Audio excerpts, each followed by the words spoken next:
Welcome to UPSC Vino. So 2021 GS paper 3ல கேட்ட question தான் நம்ம பார்க்க போகிறோம். ஸோ ஆக்சுவலாக வந்து பார்த்தீங்க அப்படின்னா இன்க்ளூசிவ் எக்கனாமிக் க்ரோத் அப்படிங்கிறது யூபிஎஸ்சியோட இம்பார்ட்டன்ட் தீம் நம்ம சிலபஸ்லேயே கொடுத்துருப்பாங்க. Investment in infrastructure is essential for more rapid and inclusive economic growth. Discuss in the lights of Indian experience. So question ரொம்ப simple. Investment in infrastructure is essential for more rapid and inclusive economic growth. ரேப்பிடாகவும் இருக்கணும், so அதே டைமில் அது வந்து இன்க்ளூசிவாகவும் இருக்கணும். So அதுக்கு நம்ம என்ன பண்ணணும் அப்படின்னா இன்ஃப்ராஸ்ட்ரக்சரில் வந்து இன்வெஸ்ட் பண்ணணும் அப்படின்னு சொல்லியிருக்காங்க. ஸோ ஃபஸ்ட்டு கொஷின் வந்து பார்த்தீங்க அப்படின்னா 2021 கேட்டிருக்காங்க. கண்டிப்பாக இது ரிப்பீட் பண்ணுறதுக்கான வாய்ப்புகள் ரொம்ப அதிகம். As per economic survey, India requires around $4.5 trillion worth of investment till 2040 to develop infrastructure. However, the current trend shows India can only meet around $3.9 trillion infrastructure investment. So 4.5 trillion தேவைப்படுது நமக்கு. Economic survey, as per economic survey நமக்கு வந்து என்ன சொல்லியிருக்காங்க அப்படின்னா, so அதாவது இன்ஃப்ராஸ்ட்ரக்சரில் நம்ம வந்து ஒரு சேச்சுரேஷன் பாயிண்ட் அட்டைன் பண்ணணும் அப்படின்னா, டெவலப்மெண்ட் அட்டைன் பண்ணணும் அப்படின்னா நமக்கு வந்து $4.5 trillion வந்து தேவைப்படும். பட் அதாவது இது வந்து டிமாண்ட். பட் நம்மக்கிட்ட எவ்வளோ இருக்குது அப்படின்னா, எவ்வளோ அதிகபட்சம் நம்மளால் பண்ண முடியும் அப்படின்னா $3.9 trillion அளவுக்கு தான் நம்மக்கிட்ட இன்ஃப்ராஸ்ட்ரக்சர் இன்வெஸ்ட்மெண்ட் பண்ண முடியும். ஓகே, இது வந்து இன்ட்ரோடக்ஷன். ஸோ அதுக்கடுத்து இந்த ஒரு டயலாக் பாக்ஸ் மீன்ஸ் அதாவது வந்து டைம்லைன் அப்ரோச் மாதிரி டெவலப்மெண்ட் ஆஃப் ஃபிசிக்கல் இன்ஃப்ராஸ்ட்ரக்சர். அதுக்கு ப்ரீ கண்டிஷனாக என்ன தேவை அப்படின்னா எக்கனாமிக் க்ரோத் தேவை. Economic growth along with social infrastructure gives holistic development. So இதில் வந்து பார்த்தீங்க அப்படின்னா நமக்கு வந்து ஹை எக்கனாமிக் க்ரோத் சஸ்டெயின் பண்ணுறதுக்காக ஹோலிஸ்டிக் க்ரோத் வேணும்னா நம்ம வந்து எக்கனாமிக்கல் க்ரோத்தும் சோஷியல் இன்ஃப்ராஸ்ட்ரக்சரையும் டெவலப் பண்ணணும். So physical infrastructure is not only about physical infrastructure and we must also focus on social infrastructure. அதை தான் இங்கே சொல்ல வராங்க. Need for investment in infrastructure. First infrastructure and society. So infrastructure ஏன் நாம் டெவலப் பண்ணணும், ஏன் இன்ஃப்ராஸ்ட்ரக்சரில் அதிகமாக இன்வெஸ்ட் பண்ணணும்? ஃபஸ்ட்டு வந்து சொசைட்டியோட லிங்க் பண்ணுறோம். To improve the living standards and access to the essential services. So இது உங்களுக்கு ஜென்ரலாக தெரியும். இன்ஃப்ராஸ்ட்ரக்சர் டெவலப் ஆகிடுச்சு அப்படின்னா அக்சசபிலிட்டியும் இன்க்ரீஸ் ஆகும். சேம் டைம் வந்து பார்த்தீங்கன்னா எசென்ஷியல் சர்வீஸும் வந்து பார்த்தீங்க அப்படின்னா, because essential service is also infrastructure. So அந்த இடத்துல லிவிங் ஸ்டாண்டர்ட்ஸ் வந்து பார்த்தீங்கன்னா இன்க்ரீஸ் ஆகும். ஜென்ரலாக மக்களுடைய வாழ்வாதாரம் வந்து பார்த்திங்கன்னா இன்க்ரீஸ் ஆகும். இப்போ ரொம்ப சிம்பிளாக சொல்கிறோம். ரொம்ப சிம்பிளான ஒரு எக்ஸாம்பிள். ஒரு road is not only road வந்து போகுது. இப்போ என்ஹெச் போகுது அப்படின்னா நாட் என்ஹெச் மட்டும் அந்த இடத்துல வந்து போக போகிறதில்ல. ஸோ அது என்ஹெச் பக்கம் இருக்கக்கூடிய லேண்ட் வேல்யூ ஏன் ஏறுது? ஏன்னா அந்த என்ஹெச் மூலியமாக ஈஸியாக அக்சஸ் ஆகக்கூடிய ஈஸியாக அக்சஸ் பண்ணிக்கலாம். மீன்ஸ் ஃபார் எக்ஸாம்பிள் இப்போது இது ஒரு என்ஹெச் 2 பாயிண்ட். ஸோ இந்த 2 சிட்டியை கனெக்ட் பண்ணுறதுக்கு என்ஹெச் கொடுக்குறாங்க அப்படின்னா, இப்போ இந்த இடத்துல நிறைய கமர்ஷியல் பில்டிங்ஸ் வந்து ஷாப்ஸ் வந்து பார்த்தீங்க அப்படின்னா ஆஃபீஸஸ் ஷாப்ஸ் எல்லாமே டெவலப் ஆகும். என்ன ரீசன்? இந்த சிட்டியில் ஒர்க் பண்ணுறவங்களும் சரி, இந்த சிட்டியில் இருந்து ஒர்க் பண்ணுறவங்களும் சரி ஈஸியாக இந்த என்ஹெச்சை யூஸ் பண்ணி ஆஃபீஸை ரீச் பண்ணிக்கலாம்.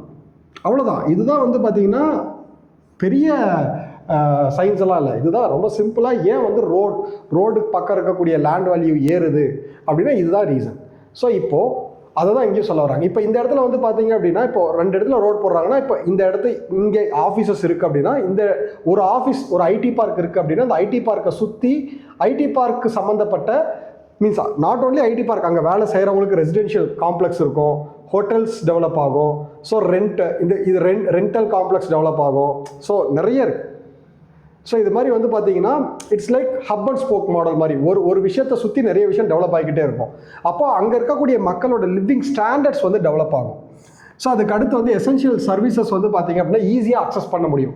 ஒரு ரோடு போடுறோம் அப்படின்னா உங்களுக்கு ஈஸியாக வந்து ஹாஸ்பிட்டலுக்கு போகிறதுக்கோ இல்லை அந்த எந்த எசென்ஷியல் சர்வீஸ்னாலையும் சரி ஈஸியாக அக்சஸ் ஆகும். To enhance connectivity, social cohesion and cultural exchange. So social cohesion and cultural exchange இது ரெண்டுமே ரொம்ப காஷியஸான வேர்ட். ஸோ நம்ம வந்து இன்ஃப்ராஸ்ட்ரக்சர் டெவலப் ஆகிறது மூலயமா சோஷியல் கொஹெஷன் நடக்கும். அதுக்கப்புறம் மீன்ஸ் நிறைய சொசைட்டல் சோஷியலாக டிவைடாக இருக்கிற பீப்புள் வந்து ஒன்று சேருவாங்க. கல்ச்சுரல் எக்ஸ்சேஞ்ச் நடக்கும். ஸோ ஃபார் எக்ஸாம்பிள் வந்து பார்த்தீங்க அப்படின்னா சேம் அதே கான்செப்ட் தான். 2 பாயிண்ட்டுக்குள்ளே இருக்கிற ஒரு ரோட் கனெக்டிவிட்டி டெவலப் பண்ணுறோம்னா இங்கே இருக்கிற மக்கள் இங்கே போவாங்க, இங்கே இருக்கிற மக்கள் இங்கே வருவாங்க, இங்கே இருக்கிற கல்ச்சர் இங்கே ஸ்ப்ரெட் ஆகும், இங்கே மிங்கிள் ஆகும், இங்கே இருக்கிற கல்ச்சர் இங்கே ஸ்ப்ரெட் ஆகும், இங்கே மிங்கிள் ஆகும். ரொம்ப சிம்பிள், அவ்வளோதான். ஸோ அதுக்கு அடுத்து to reduce inequality and increase inclusiveness. இதனால் நிறைய எம்ப்ளாய்மெண்ட் ஆப்பர்ச்சுனிட்டி கிரியேட் ஆகும், அதனால் இன்இக்வாலிட்டி ரெடியூஸ் ஆகும், இன்க்ளூசிவிட்டி வந்து அதிகமாகும். To reduce poverty through the improvement of access to opportunity and economic growth. So poverty reduce ஆகும். எப்படி ரெடியூஸ் ஆகும்? ஸோ இங்கே இருக்கக்கூடிய அந்த connectivity projects, infrastructure projects develop ஆகுது. நான் வந்து பிளைண்டாக மீன்ஸ் ஒரே ஒரு எக்ஸாம்பிள் வச்சு சொல்லிட்டு இருக்கேன். ரோடு அப்படிங்கிற ஒரே ஒரு எக்ஸாம்பிள் வச்சு சொல்லிட்டு இருக்கேன். Infrastructure is not only infra அப்படிங்கிறது ரோடு மட்டும் கிடையாது, பில்டிங்ஸ், ரோட்ஸ், ஸோ அதுக்கு அடுத்து ரயில்வேஸ், ஸோ இன்னும் எக்ஸட்ரா எக்ஸட்ரா எக்ஸட்ரா எல்லா இன்ஃப்ராஸ்ட்ரக்சர், ஃபிசிக்கல் கன்ஸ்ட்ரக்ஷன்ஸ் எல்லாமே இன்ஃப்ராஸ்ட்ரக்சர் தான். ஸோ அதனால் வந்து பார்த்திங்கன்னா பாவர்ட்டி ரெடியூஸ் ஆகுது. ஸோ அது அவங்களுக்கு வந்து எக்கனாமிக் க்ரோத் அடையுது. அதுக்கடுத்து ease of living by providing better infrastructure amenities. So infrastructure amenities அவங்களுக்கு ஈஸியாக கிடைக்கிறதுனால அவங்களோட ஈஸ் ஆஃப் லைஃப் வந்து பார்த்தீங்கன்னா ரொம்ப என்ஹான்ஸ் ஆகுது. So bridging the digital divide by expanding the access of high speed internet. So இன்ஃப்ராஸ்ட்ரக்சரில் வந்து பார்த்தீங்கன்னா internet also one connectivity. So bridging the digital டிவைடை வந்து பிரிட்ஜ் பண்ணுது எது? High speed internet and digital divide. So high speed இன்டர்நெட்டை வந்து பார்த்தீங்கன்னா அக்சஸ் பண்ணுறது மூலிமா நம்ம டிஜிட்டல் டிவைடை வந்து என்ன பண்ணுறோம்? ரெடியூஸ் பண்ணுறோம். ஸோ இது வந்து சொசைட்டியில் ஒரு இன்ஃப்ராஸ்ட்ரக்சர் என்னெல்லாம் கொண்டு வரும்?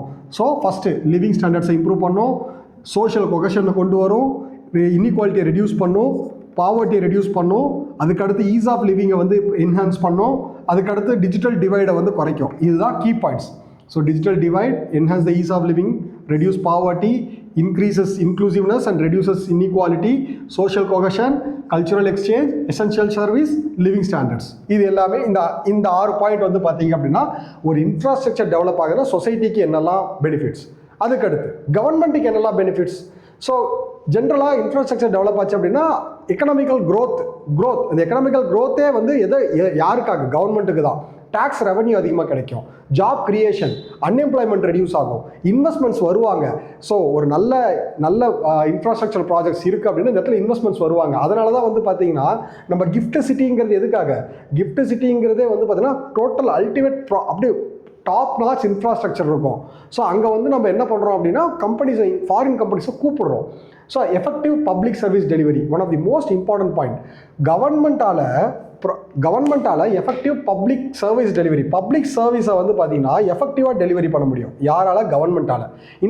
இன்ஃப்ராஸ்ட்ரக்சர் டெவலப் ஆயிருந்ததுன்னா லாஜிஸ்டிக் காஸ்ட் குறையும், ட்ராவல் டைம் குறையும், அதனால் வந்து ப்ரைஸ் வந்து கண்ட்ரோலில் இருக்கும், சப்ளை செயின் வந்து எஃபெக்டிவாக எஃபிஷியண்ட்டாக இருக்கும். ஸோ என்னது? கவர்மெண்ட் இன்ஃப்ராஸ்ட்ரக்சர் டெவலப் பண்ணுறதுனால கவர்மெண்ட்டுக்கு என்னெல்லாம் வந்து லாபம் கிடைக்குது? So economic growth, tax revenue, job creation, unemployment reduction, investment attraction. So அதுக்கு அடுத்து வந்து பார்த்தீங்கன்னா public service delivery, logistic reduction, supply chain efficiency, இது எல்லாமே குறையும். Okay. So investment in infrastructure leads to economic growth. என்ன நடக்கும்? எக்கனாமிக் க்ரோத்னா என்ன? Improves productivity and competitiveness, support for அதாவது நீங்கள் இன்ஃப்ராஸ்ட்ரக்சரில் இன்வெஸ்ட் பண்ணீங்க அப்படின்னா ப்ரொடக்டிவிட்டி, காம்படிட்டிவ்னஸ் இன்க்ரீஸ் ஆகும், individual growth and industrial growth and trade improve ஆகும், promote innovation and technology. So அதுக்கடுத்து contributes to sustainable development and economic diversification. So முக்கியமான ஒரு வார்த்தை எக்கனாமிக் டைவர்சிஃபிகேஷன், சஸ்டைனபிள் டெவலப்மெண்ட், இது எல்லாமே வந்து பார்த்தீங்கன்னா நமக்கு ரிசல்ட் ஆகும். Conclusion: infrastructure plays a key role in shaping and scripting the growth story. கண்டிப்பாக ஒரு டெவலப்மெண்ட் அப்படின்னா அது வந்து பேஸே இன்ஃப்ராஸ்ட்ரக்சர் தான் இருக்கும். நீங்கள் எந்த கண்ட்ரியை வந்து டெவலப்டு கண்ட்ரின்னு சொல்கிறீங்களோ அந்த கண்ட்ரியில் இன்ஃப்ராஸ்ட்ரக்சர் டாப் நாச்சாக இருக்கும். ஸோ ரோட்ஸு, ரயில்வேஸு, பில்டிங்ஸு எல்லாமே வந்து பார்த்தீங்கன்னா public delivery system, sewage system, இது எல்லாமே ரொம்ப ரொம்ப பர்ஃபெக்டாக இருக்கும்.